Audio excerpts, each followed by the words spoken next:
मारवाड़ी एक ऐसी कम्युनिटी जो इस देश के 40 से 45% बिजनेसेस चलाती है। ओरिजिनली ये आते हैं राजस्थान के एक बड़े एरिया मारवाड़ से, इसीलिए इन्हें मारवाड़ी कहते हैं। शुरू से ही इन लोगों की पैसे और बिजनेस पर पकड़ बहुत मजबूत है। पर हैरानी की बात यह है कि ये कोई बहुत ज्यादा अच्छे एजुकेशनल बैकग्राउंड से नहीं आते। ये सोशली भी थोड़े कंजर्वेटिव होते हैं और तो और इंडस्ट्री में भी ये बहुत लेट आए थे। इंडस्ट्री में देखा जाए तो सबसे पहले बंगाली लोग आए थे। वो एजुकेशन वाइज भी मारवाड़ियों से बहुत आगे थे और सोशली भी मॉडर्न थे। बट आज अगर इंडस्ट्रियल सेक्टर में देखा जाए तो बंगाली दूर दूर तक नजर नहीं आते, वहीं मारवाड़ी बहुत बड़ा रोल प्ले करते हैं इस सेक्टर में।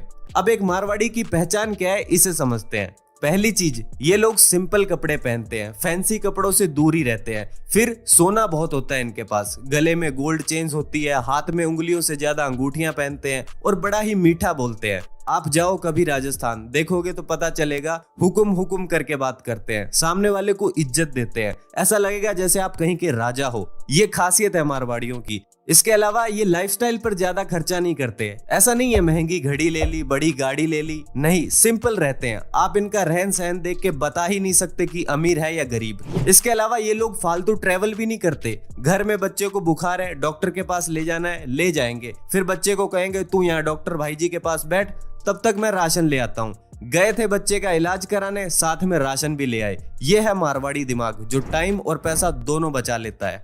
अब आते हैं बिजनेस पर। इनका बिजनेस करने का तरीका बहुत पुराना और असरदार है। Mainly Marwari joint family businesses चलाते हैं, जहां अगर मानो पिताजी की मिठाई की दुकान है तो उसमें बड़ा बेटा काउंटर पे मिठाई पैक करेगा, उससे छोटे वाला मिठाई बनाएगा, सबसे छोटे वाला टेबल साफ करेगा और खुद पिताजी गल्ले पर बैठेंगे। यानी सारे फैमिली के लोग मिलकर बिजनेस चलाते हैं। इससे होता क्या है, एक तो लेबर कॉस्ट जीरो हो जाती है, दूसरा ज्यादा टाइम तक काम हो सकता है क्योंकि सब घर के आदमी है, और तीसरा क्वालिटी मेंटेन रहती है क्योंकि सभी के सभी एज ए ओनर काम कर रहे हैं। तो ज्यादातर मारवाड़ियों का यही तरीका होता है बिजनेस शुरू करने का।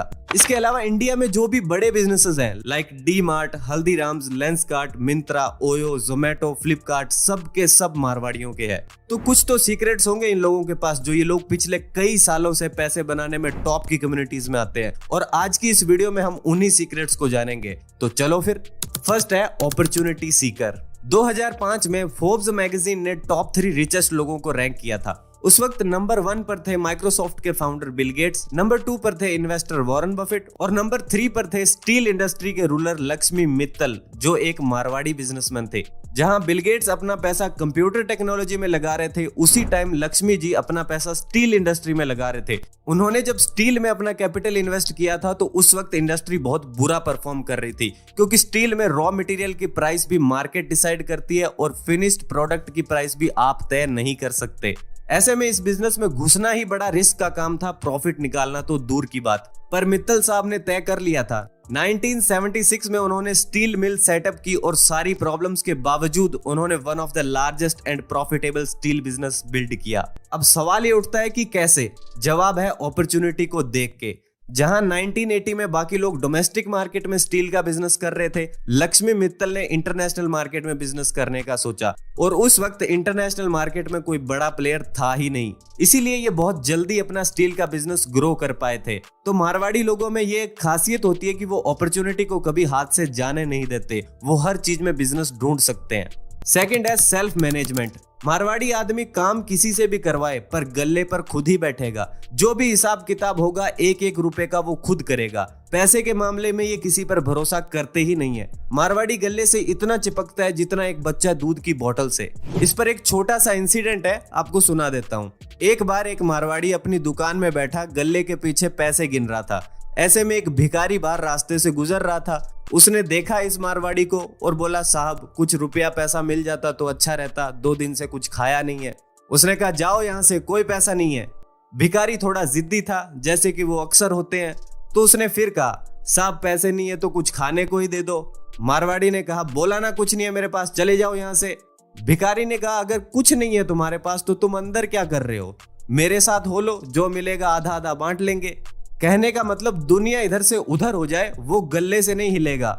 और हिसाब बहुत पक्का रखता है मारवाड़ी। कितना माल आया, कितना बिका, किसका कितना पैसा देना है, कहां से पैसा आना है, हर चीज लिख के रखता है। अगर कोई वर्कर बीड़ी सिगरेट के 10 रुपए भी लेता है तो उसे भी ये लिख के रखते हैं। इसके बाद टैक्स। ये बिना बात के टैक्स पे नहीं करते, इन्हें लीगली टैक्स बचाना आता है, यानी सरकार के लिए भी इनकी पॉकेट से पैसा निकालना मुश्किल काम है।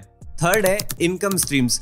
इन लोगों की मेन इनकम आती है बिजनेस यानी धंधों से। कुछ भी हो जाए पर इनकी खुद की दुकान जरूर होती है, मिठाई की, कपड़ों की, सोने चांदी की। इनका मानना है कि घर में रोकड़ा कितना भी हो पर बिजनेस रुकना नहीं चाहिए। दूसरा, इनकी रेंटल इनकम होती है, कहीं से प्रॉपर्टी का रेंट आता रहे तो बहुत अच्छा है। तीसरा, इंटरेस्ट इनकम, ब्याज नहीं छोड़ते ये लोग। मारवाड़ी पहला आदमी है जो रिश्तेदारी में ब्याज पे पैसा दे सकता है, उसके बावजूद रिश्ते भी बना के रखता है और ब्याज भी वसूल लेता है।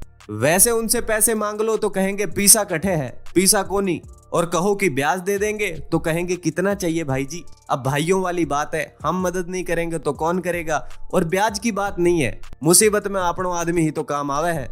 एक और बात, पैसे को कभी ये लोग खाली नहीं पड़ा रहने देते, लॉन्ग टर्म इन्वेस्टमेंट्स कर देते हैं। ज्यादा स्टॉक्स वगैरह अगर समझ नहीं भी आता तो भी प्रॉपर्टी और गोल्ड में तो इन्वेस्ट कर ही देते हैं। और जहां ये इतना पैसा कमाते हैं वहीं ये चैरिटी और डोनेशन भी बहुत करते हैं। गांव में कुछ बनवाना है, किसी को पैसे की जरूरत है, कोई चंदा इकट्ठा करना है, ये लोग अपने हिसाब से डोनेट करते रहते हैं।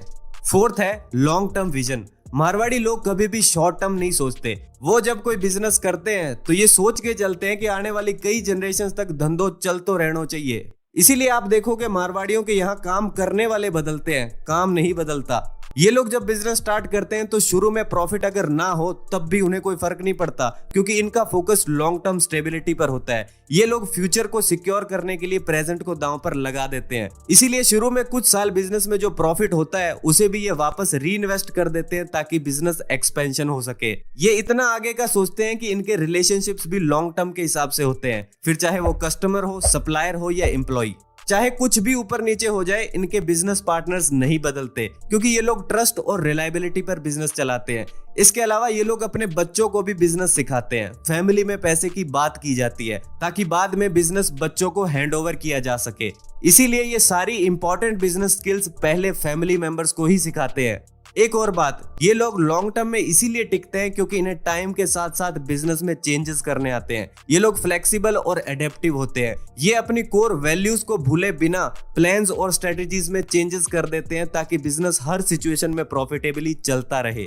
फिफ्थ है वैल्यू ऑफ ए प्रोडक्ट। ये लोग प्रोडक्ट को वैल्यू के बेस पर ही खरीदते हैं। अगर कोई प्रोडक्ट की कीमत उसकी वैल्यू को जस्टिफाई नहीं करती तो ये उसे नहीं खरीदते, यानी इमोशनल बेस्ड बाइंग करते ही नहीं है। आजकल कुछ लोग महंगे स्नीकर्स खरीदते हैं, 5,000, 10,000, 50,000, इवन लाख लाख रुपए के लोग जूते खरीद रहे हैं और फिर उन्हें घर में एज ए कलेक्शन रखते हैं। मारवाड़ी ऐसा नहीं कर सकता। उसे तुम कहो कि ये 50,000 के जूते हैं, वो तुरंत कहेगा क्यों भाई, सोना लगा है इस पर, ये तो 500 रुपए में कहीं भी मिल जाएंगे। सामने वाला कहेगा पर सर ये लिमिटेड एडिशन है। मारवाड़ी कहेगा ऐसा कुछ नहीं होता, जूते ही तो है, 50,000 दे के क्या सिर में पहनेगा इसने। कहने का मतलब जब तक चीज की प्राइस उनको ठीक नहीं लगती, दुनिया का बेस्ट सेल्स पर्सन भी उनको चीज बेच नहीं सकता।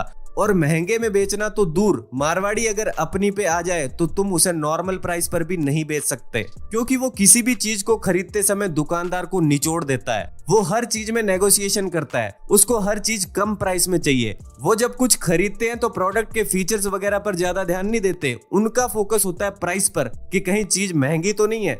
दुकानदार लाख कहे कि भाई जी यही सही प्राइस है, इससे कम में नहीं होगा, फिर भी उससे कहेंगे कि देख ले, भाईचारे वाली बात है, हम तो तेरे पास ही आवे हैं, बाकी थारी मर्जी। वहीं जब खुद अपनी दुकान पे कुछ बेचते हैं तो 1 रुपया भी कम नहीं करेंगे। कस्टमर अगर कह दे कि आपकी चीज थोड़ी महंगी है तो उससे कहेंगे अरे नहीं नहीं, बच्चे की कसम, भगवान कसम, इसमें सिर्फ 10 रुपए ही बच रहे हैं मणे, और आप फिक्र मत करो, आपसे ज्यादा पैसे थोड़े लेंगे।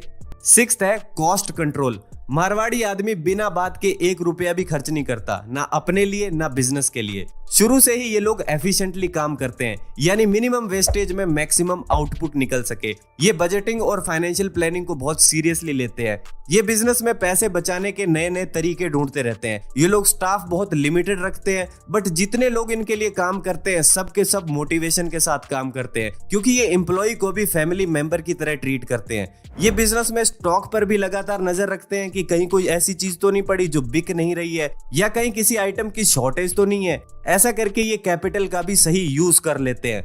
जहां ये इतना कॉस्ट कंट्रोल करते हैं, वहीं साथ ही ये भी इंश्योर करते हैं कि कहीं प्रोडक्ट और सर्विस की क्वालिटी में तो कॉम्प्रोमाइज नहीं हो रहा, और इसीलिए ये लोग मार्केट में लंबा टिकते हैं।